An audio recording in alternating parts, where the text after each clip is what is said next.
So I think y'all have gotten used to my pattern so far, especially since all of these are review. I'm going to give you about 2 or 3 minutes. I want you guys to review, see if you know what to do. First 4 questions, go. We'll say 3 minutes. Try each of them, or all of them, or one of them, and let's see what you get.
Oh man, y'all flew through this.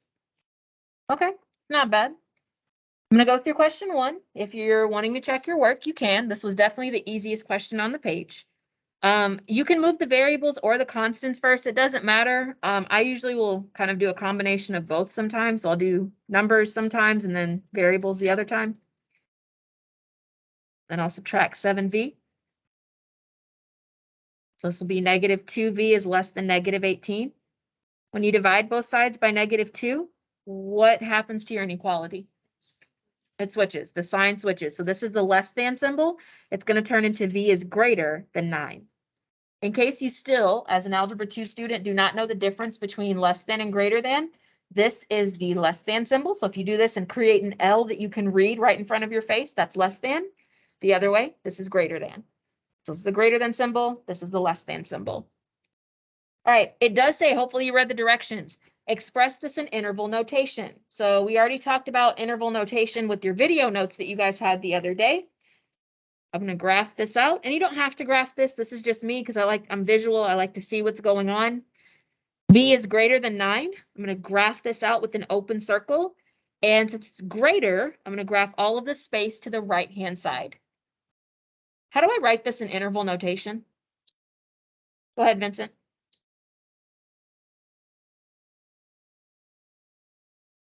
Yep, that's it. All right, let's look at the next question. I'm not going to do all of these like always. I'm just going to do a few and then we'll be done. When I say the next question, I'm talking about number 3. So for question 3, I'm going to distribute. So this will be 24x minus 27 is greater than 24x plus 4. A lot of you guys see this and you think back to equations and say, oh, Ms. Tapia, this is no solution because they're not the same. Okay, well, that's not 100% true because it's an inequality. Whenever it's an inequality, still continue to solve like you normally would to see what happens. I'm going to subtract 24x on each side. And remember, I said I sometimes move the variables, sometimes I don't. It just depends. I'm going to have negative 27 is greater than 4. If you're like, well, Ms. Tapia, I moved the 27 to the other side, you're fine. It's still going to give you the same answer that I get. If I was to read this statement out, if it's a true statement, it represents one type of solution. If it gives me a false statement, it represents another type of solution. What does this statement say, Nicholas? Where are you? Hi. Oh, wait, I already talked to you. Catherine, where are you? Hi. Can you read this out for me? What does this say? Is that true? No, it's not true. It's false. So if it's false, take a guess. What type of solution do you think that's supposed to be? Not undefined. Think back to equations. Say it again. Not quite. Say it again. No, it's not a trick question. What type of solution is it? No solution. There is no solution. It's a false statement. When it's a no solution like this, you really can't write it in interval notation. The most you can do is put this like empty set no solution notation next to it, but that's it because that represents no answer. So yeah, we just have a no solution for that one. Let's look at number 4. When you're solving these, I'm going to make a not purposeful mistake, but I'm going to show you something that I don't want to see. So this one is 6x minus 3 plus 5x. I'm going to combine both of these terms because they're both a variable. Again, don't just assume, oh, well, Ms. Tapia, they're both not the same equation. This is not automatic no solution. I mean, we got lucky with the last one. That was a no solution, but this one might not be. With inequalities, at least move the variable to see what happens. When I subtract 11x's here, these are gone. If I subtract these, can I put 0x? I wouldn't put 0x because what's 0 times x? 0, so there's no point in putting it. What about if you had just x? What if I just wrote x like that? Is that okay? No, that's like saying you went to Chick-fil-A with $11, you spent $11, but you somehow managed to take $1 back. How did that happen? So whenever you're looking at those questions, make sure that when you're solving that you keep track of what your numbers are doing. These cancel. So I have -4 is less than or equal to -3. Some students hate seeing it this way because they hate dealing with negatives. If that's true, try to move one of the numbers. I'm not changing the answer at all. I'm just making it a little nicer on your eyes. 4 minus 4 is 0. -3 plus 4 is 1. Even if you left it in this form, you should still be able to find your answer. Read this statement out. What does it say, Michelle? Is that true? Let's see.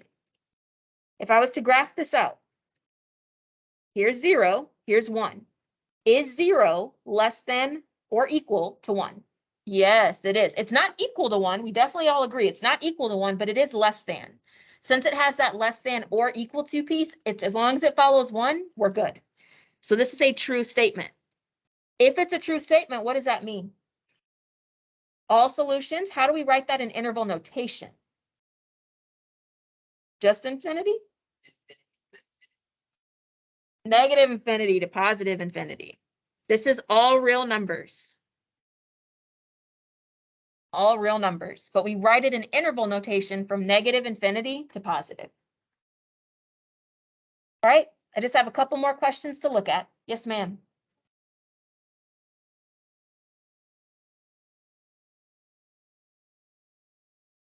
Negative infinity and, okay, so I'm going to try to write out what you said. You said negative infinity to 1, like that.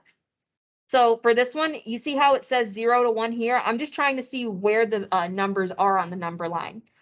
Looking at the things that we have here, are there any more variables? No. So since there's no more variables, the only reason why I'm using this is to see if this statement is true. I'm not trying to make a number line at all. Does that make sense? So I'm not trying to bubble any solution that I found. So is that okay? Okay, awesome.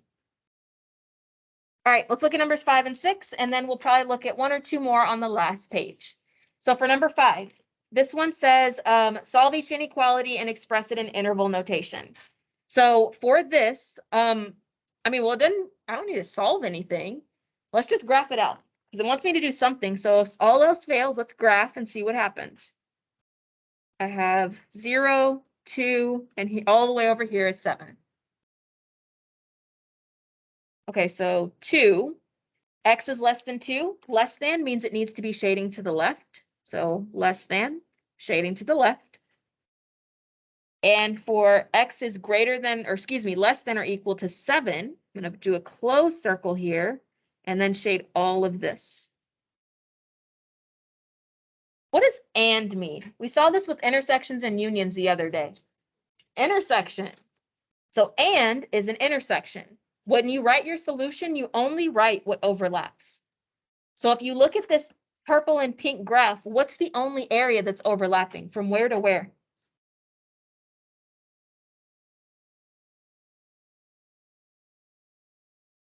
Two to negative infinity? Negative infinity 2. Read it to left to right. Negative infinity, and then it goes to 2. So negative infinity to 2. Since this 2 has an open circle here, but not an open circle here, that's why I'm keeping it. This is open because I'm not including this value. So make sure you leave it as an open circle, so a parentheses. Let's graph out number 6 as well. This one's pretty quick. When I see the or for my inequalities, that usually means that we're going to have a union of some sort. So let's see if that's going to stay the same. So we're going to have -1, 0, and we'll put 3 over here.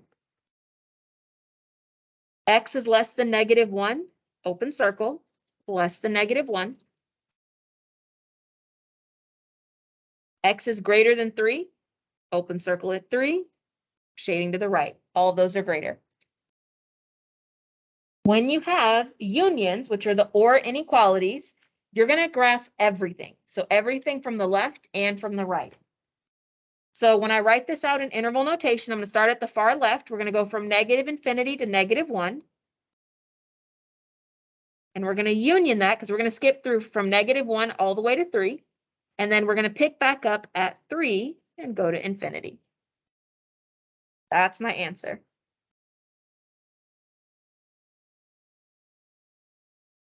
When you're ready, flip it over to the back side of the page and let's look at questions. I'm going to do, we can do 2 because these are really quick. 7 and 9.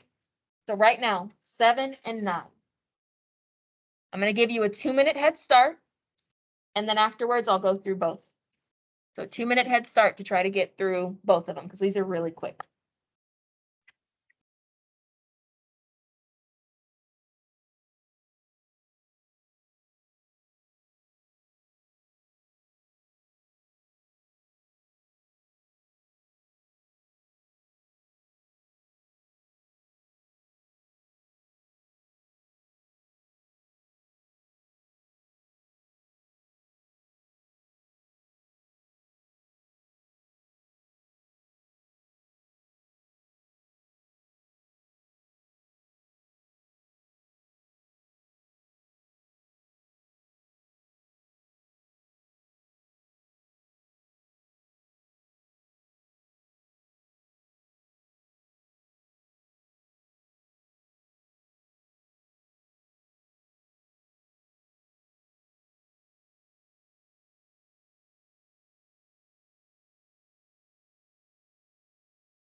About 30 more seconds.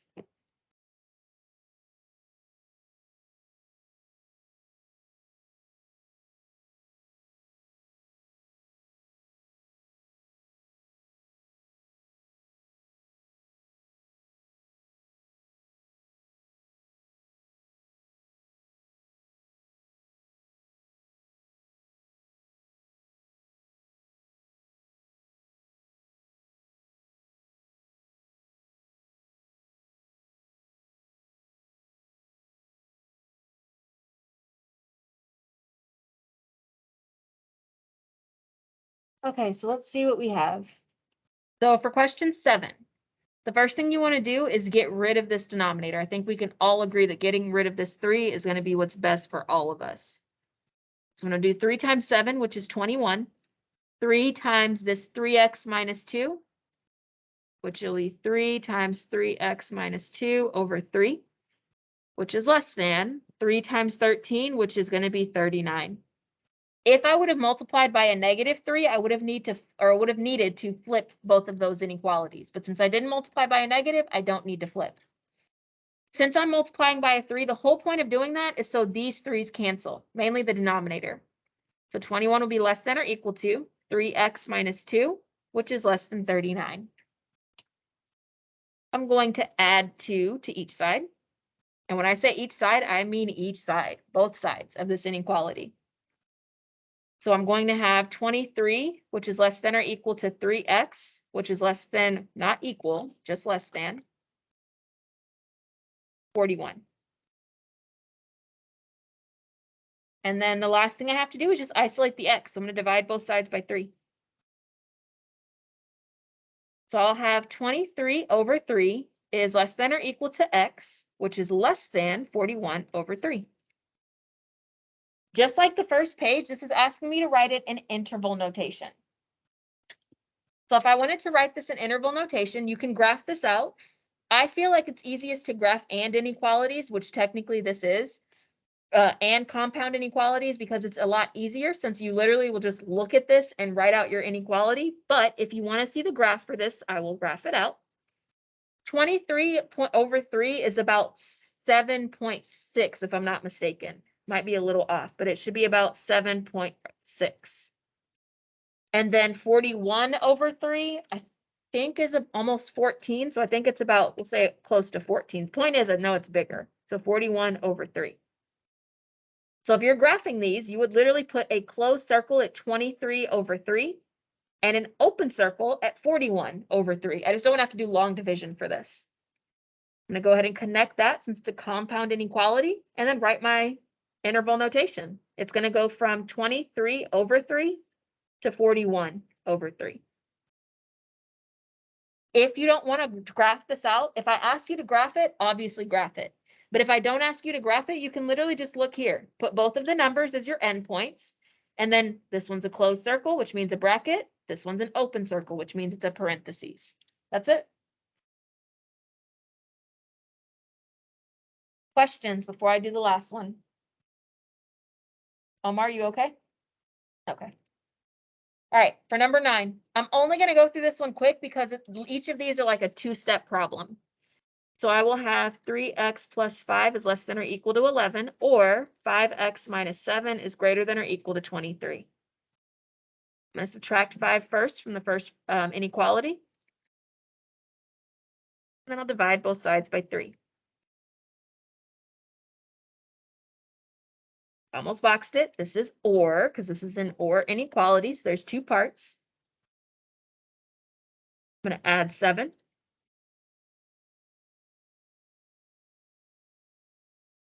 And then I'll divide both sides by 5. I forgot to check. Do I need to flip any of those inequalities? No.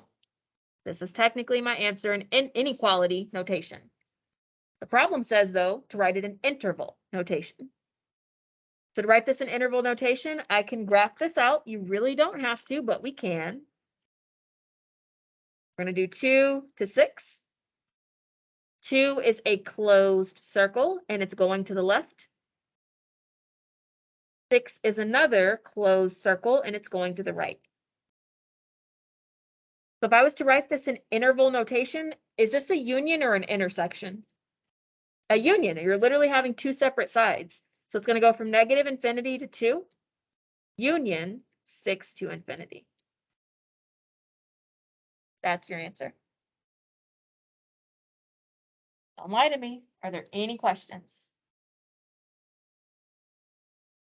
Perfect.